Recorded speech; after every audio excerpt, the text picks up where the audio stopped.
Portée disparue depuis 2006, Tiffany Morrison, une jeune femme de 24 ans de Kanawake, est retrouvée sans vie dans un boisé près du pont Mercier le 31 mai 2010. Si on vous en parle aujourd'hui, c'est que le mystère plane toujours.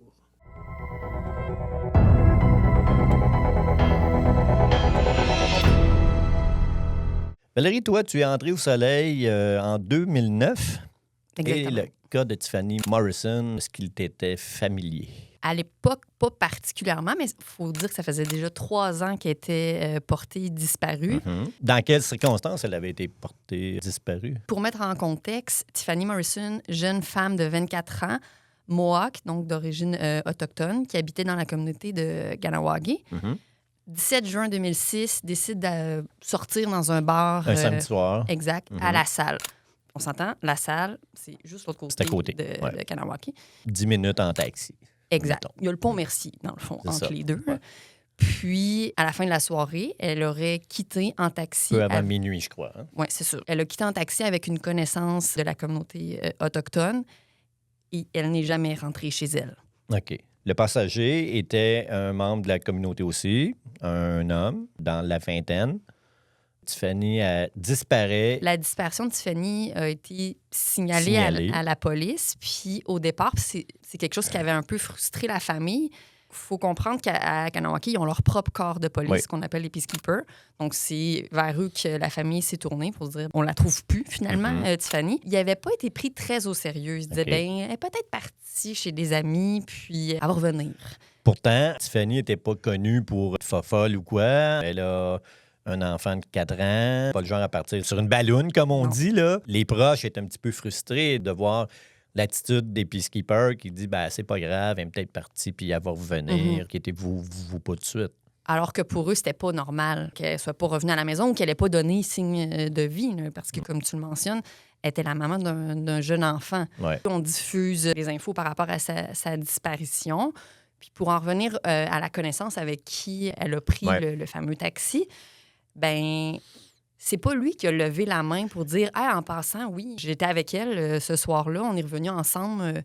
Ça, c'est un peu étrange, non? Quand on dit que, je sais pas, moi, je suis membre d'une communauté, il y a une personne qui est disparue, il me semble, moi, j'aurais levé la main pour dire « Hey, j'ai pris le taxi avec elle, telle date. » Mais lui, il a attendu que les peacekeepers viennent là, vers lui. Là, Exact. C'est au cours de l'enquête que les peacekeepers ont fait un lien, ont su qu'il était parti en taxi avec quelqu'un, avec cette personne-là, puis ils ont commencé à l'interroger.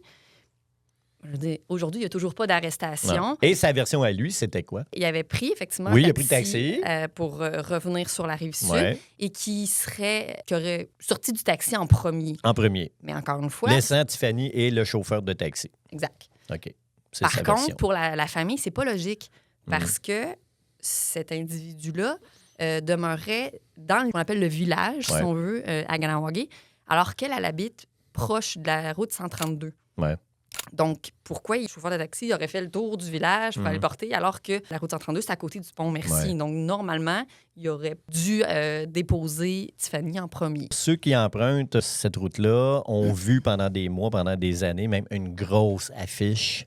Tiffany Morrison, disparue, un numéro de téléphone. Je pense qu'il y a une récompense aussi de 75 000 $. Mais tu sais quoi? Ce matin, Le gros panneau. je l'ai vu. Encore. J'en ai vu. En fait, il y en a 2 sur la Ouais. route que j'emprunte, moi, quand on vient au bureau.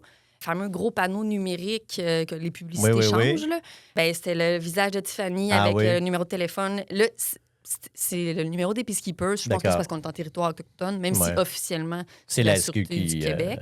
Il y en a un autre aussi, lui, qui est comme plus un carton régulier. Là, puis c'est une façon pour la famille de continuer de mettre de la pression et qu'elle ne soit pas oubliée. Parce que, c'est ça, là, on vient de parler de sa disparition en 2006. Coup de théâtre le 31 mai 2010. 4 ans après, qu'est-ce qui arrive? Il y a un travailleur du milieu de la construction au pont Mercier qui trouve des ossements dans un boisé. C'est vraiment comme sous les piliers, tout près des piliers du pont Honoré-Mercier. Et c'était aussi tout près de chez elle. De chez à peine à 800 mètres. Ouais. Et les ossements sont découverts 4 ans après. Là. Donc, on le sait qu'elle a été retrouvée à Kanawake. T'sais, autant ça a été un soulagement pour la famille, parce qu'en même temps, on vient de confirmer que là, il y a eu un meurtre. Cette femme-là a été assassinée. Mais comment elle s'est retrouvée dans ce boisé-là? Ouais. Le comment, on s'en doute. Si elle a emprunté un taxi avec ossements 4 ans plus tard, dans la communauté même, c'est quand même particulier comme histoire. Hein. Et je crois que la compagnie de taxi n'a jamais été identifiée aussi parce que dans le secteur du Carrefour, en Grignon et tout, il y a beaucoup de taxis, mais il y a beaucoup de taxis au noir aussi, là, surtout quand on va vers Kanawake. C'est ce que les Peacekeepers avaient dit à l'époque quand ils avaient essayé d'identifier le taxi ou à tout le moins même la compagnie de taxi. C'est assez connu que on va pas toujours... Premièrement, les taxis peuvent prendre des courses sans les déclarer, si on veut, sans aviser la centrale. Ils mettent pas le compteur, là. Ou juste pas dire que là, je m'en vais porter telle personne. Ouais. Puis en plus, semble-t-il que pour les courses qui se font vers Kanawake, ça arrive que ce soit en dessous de la table, entre guillemets. Là, donc, effectivement, c'est pas déclaré. Donc, on n'a jamais identifié le chauffeur de taxi. Et l'homme qui a embarqué avec Tiffany se souvenait pas vraiment de la compagnie de taxi ou de l'allure du chauffeur. C'est ce qu'on sait. Non. Puis à l'époque, il y avait eu une ouverture pour passer un polygraphe. Ouais. Mais comme quelques jours après, il a changé d'idée puis il avait invoqué le fait que c'était pas permis selon ce qu'on appelle la Longhouse, qui est comme la frange traditionnelle de la communauté autochtone de Kanawake. Que c'était pas permis. C'était contre les valeurs. D'accord. Et aujourd'hui, on est en 2024. Est-ce que l'enquête a avancé un peu? Pas à notre connaissance. Ben, j'ai d'ailleurs contacté la SQ la semaine passée et il est toujours actif, mais on n'a rien à dire. C'est ça. Ce qui frappe aussi dans cette histoire-là, c'est vraiment la mobilisation de la famille au fil des années. Ça fait 18 ans. Il y a une affiche qui est toujours là. À tous les 18 juin. Il y a une marche aussi. Il y a une marche, exactement. À l'endroit où son corps a été retrouvé, il y a une espèce de mausolée qui a été fait là. Les gens peuvent aller se recueillir. Pendant la pandémie, la famille avait fait des T-shirts. Puis il invite les gens ce jour-là à vraiment se faire entendre puis porter le T-shirt pour rappeler, pour pas oublier que, on sait qu'elle est décédée, mais qu'est-ce qui est arrivé? Un des slogans, souvent, c'est « We want answers now ». On veut des réponses maintenant. Exact. Puis la sœur de Tiffany Morrison, Mélanie Morrison, c'est elle qui a toujours été un peu la porte-parole, si on veut, de la famille pour faire entendre l'histoire de Tiffany, mais elle s'est impliquée même au-delà de ça, même à l'échelle nationale, pour les femmes autochtones assassinées. Parce qu'il y avait un gros problème avec les cas de femmes autochtones disparues. On avait l'impression que les corps policiers s'en occupaient moins, peut-être. Exact. Puis en plus, dans ce cas-ci, c'est arrivé en territoire autochtone. Donc tu te dis, mais ils vont se mobiliser pour le... Mais à l'époque, autant la famille avait beaucoup de frustration par rapport aux Peacekeepers. Semble-t-il que maintenant, ça a changé parce que justement, elle a vraiment milité pour que les façons de faire changent. Pour pas justement que ce soit... parce que c'est une femme autochtone, ça serait comme moins important. C'est moins important, Ça fait aucun sens. Donc, elle a travaillé, elle a mis sur pied la Commission nationale d'enquête sur les femmes autochtones disparues et assassinées, dont on a entendu parler il y a quelques années. C'était en plein dans la même période où Tiffany avait été assassinée. Puis c'est quand même impressionnant, mais Mélanie Morrison a reçu un prix d'Amnesty International pour son implication. Ça ramènera pas sa sœur, mais quand même... Elle utilise sa voix pour justement qu'il n'y en arrive pas d'autres, Tiffany Morrison. Est-ce que tu crois dans toutes les histoires qu'on a racontées à date que c'est l'une des histoires où on ne croule pas sous des indices? D'un autre côté, des indices, on en a, des indices solides. Un taxi, un individu rencontré par les Peacekeepers. Puis Caroline, quand même, 14 ans après, on n'a rien. Il y a comme plein de petits éléments qu'on se dit, ben voyons, comment ça? Mais il ne manque pas grand-chose pour qu'il y ait une porte qui s'ouvre, là. On n'a pas non plus abordé le fait que quand les ossements ont été retrouvés, c'est devenu officiellement un cas de la Sûreté du Québec parce que les Peacekeepers n'ont pas nécessairement l'expertise ou le niveau de service là, pour enquêter sur un meurtre. Ma famille était contente. Là. Enfin, c'est la Sûreté du Québec, on va avoir des réponses. Ça va avancer. Exact. Et ça aurait pris un an avant que tout le dossier officiellement soit transféré à la Sûreté du Québec. C'est maintenant là, qu'il fallait... C'est maintenant là, qu'il faut...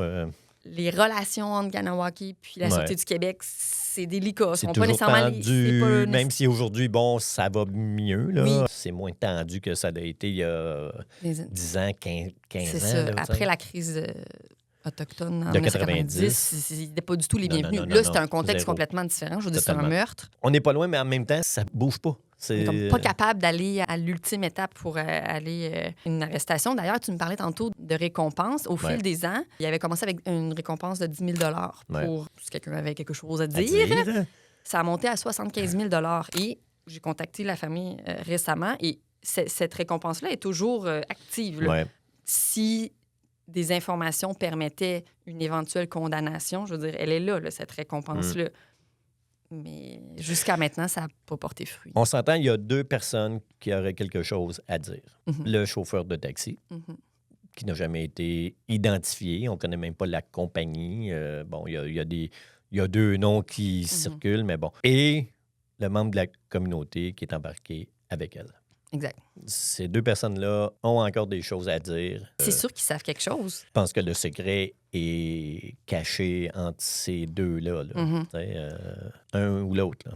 Parce que sinon, je veux dire, des témoins, à l'heure où c'est arrivé, puis ça fait tellement longtemps. Ouais. Est-ce qu'on sait s'il y avait des caméras sur le pont à cette époque-là? Une caméra pour la circulation ou quoi? Je le sais pas. Je sais qu'il y en a aujourd'hui. Mais je le sais pas. Sûrement que les enquêteurs ont regardé, puis peut-être qu'eux connaissent la compagnie de taxi ou quoi, mais ça fait partie des éléments. Je pense qu'ils avaient quand même ciblé certaines compagnies, mais après, là, de retrouver le chauffeur, dans ce que j'avais lu aussi, la Sûreté du Québec, quand elle a repris le dossier, ça faisait déjà plusieurs années. Là, de retrouver quand même que tu appelles la compagnie de taxi, est-ce que le 18 juin, quels étaient vos chauffeurs de taxi? Le roulement des chauffeurs est très grand. Hein? Ça reste un grand mystère. Ouais. Toute information sur ce crime peut être transmise à la Sûreté du Québec au 1-800-659-4264.